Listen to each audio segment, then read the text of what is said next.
الحمد للہ رب العالمین والعاقبۃ للمتقین الصلاۃ والسلام علیک یا رسول اللہ وعلی آلک واصحابک یا حبیب اللہ۔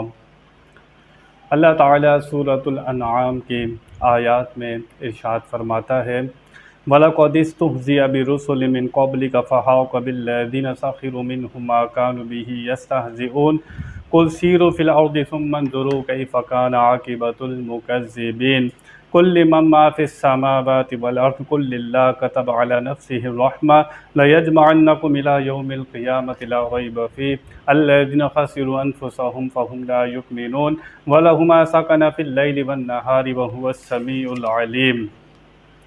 اور ضرور اے محبوب تم سے پہلے رسولوں کے ساتھ بھی ٹھٹا کیا گیا تو وہ جو ان سے ہنستے تھے ان کی ہنسی انہی کو لے بیٹھی۔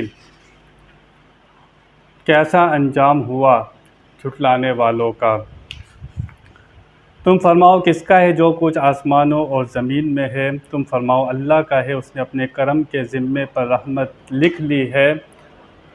بے شک ضرور قیامت کے دن جمع کرے گا، اس میں کچھ شک نہیں۔ وہ جنہوں نے اپنی جان نقصان میں ڈالی ایمان نہیں لاتے، اور اسی کا ہے جو کچھ بستا ہے رات اور دن میں، اور وہی ہے سنتا جانتا۔ مذاق اڑانے والوں کا حال کیا ہوا، کسی سے پوشیدہ نہیں ہے۔ آپ ہڑپا جاتے ہیں، آپ کو وہ بستیاں نظر آتی ہیں کہ جہاں پر اللہ تعالیٰ کا عذاب آیا تھا، نبیوں کا مذاق اڑایا کرتے تھے۔ اللہ فرماتا ہے ان کا حال دیکھو، اللہ تعالیٰ کا جب عذاب آیا انہی کی ہنسی انہی کو لے کر بیٹھی۔ اللہ تعالیٰ فرماتا ہے کہ اس کی رحمت اس کے غضب پر سبقت رکھتی ہے۔ اللہ تعالیٰ کی جو رحمت ہے، اس کا جو کرم ہے، اس کا جو فضل ہے، غضب آتا ہے، غصہ آتا ہے، لیکن دوسری طرف رحمت اس کے غضب پر سبقت رکھتی ہے۔ خود اللہ تعالیٰ فرماتا ہے کہ لوگ اللہ تعالیٰ کے لیے اولاد ٹھہراتے ہیں، اس کے باوجود اللہ تعالیٰ ان پر اپنی نعمتیں بند نہیں کرتا۔ اللہ تعالیٰ چاہے تو لمحے بھر میں جو لوگ اس کا انکار کرتے ہیں، اس کی نافرمانی کرتے ہیں، اسی کی نعمتیں کھاتے ہیں، اس کے باوجود بھی اللہ تعالیٰ ان کو دنیا کی نعمتیں عطا فرماتا ہے۔ حدیث شریف میں آتا ہے کہ اللہ تعالیٰ کی 100 رحمتیں ہیں، 100 رحمتیں اللہ نے پیدا کی۔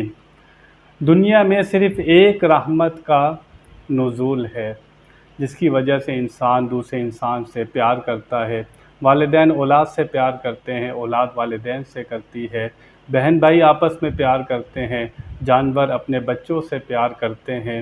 یہ اسی ایک رحمت کا نتیجہ ہے۔ کل قیامت میں ان 99 نعمتوں کا ظہور ہوگا، 99 نعمتوں کا ظہور کل قیامت میں ہوگا۔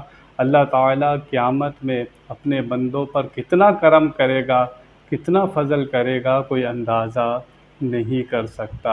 اس لیے فرماتا ہے اس کی رحمت اس کے غضب پر سبقت رکھتی ہے۔ جب تک انسان کی سانس حلق میں آ کر اٹک نہ جائے اس کی رحمت کا دروازہ کھلا ہے۔ وہ کہتا ہے آجا توبہ کر لے، سمندر کی جھاگ کے برابر گناہ ہو گئے، آجا ایک سچی توبہ کر لے، مجھے سجدہ کر لے، میں سب کچھ تو تیرا معاف فرما دوں گا۔ تو اللہ تعالیٰ سے ہمیں دعا کرنی چاہیے کہ مولا جتنے گناہ ہو گئے مولا معاف فرما دے۔ وہ ماضی نہیں دیکھتا، ایک لمحے بھر میں سارا ماضی صاف کر دیتا ہے۔ کوئی آئے تو صحیح اس کے دروازے پر، ہم تو مائل با کرم ہے، کوئی سائل ہی نہیں، راہ دکھائیں کسے کو راہ روے منزل ہی نہیں۔ کوئی آئے تو صحیح، اس کی رحمت آوازیں لگا رہی ہے۔ رات کو پہلے آسمان پر سمجھانے کے لیے بتایا، اس کی رحمت توجہ کرتی ہے، آواز آتی ہے کوئی ہم سے مانگنے والا؟ ہم غفلت کی نیند سو رہے ہوتے ہیں، جو مانگتا ہے وہ پا لیتا ہے۔ تو اللہ تعالیٰ سے مانگنا، دعائیں کرنا، سجدے کرنا، اس سے محبت کرنا، یہی اصل ایمان ہے۔ بیان میں کوئی غلطی ہو اللہ کی بارگاہ میں توبہ کرتا ہوں۔ وآخر دعوانا ان الحمد للہ رب العالمین۔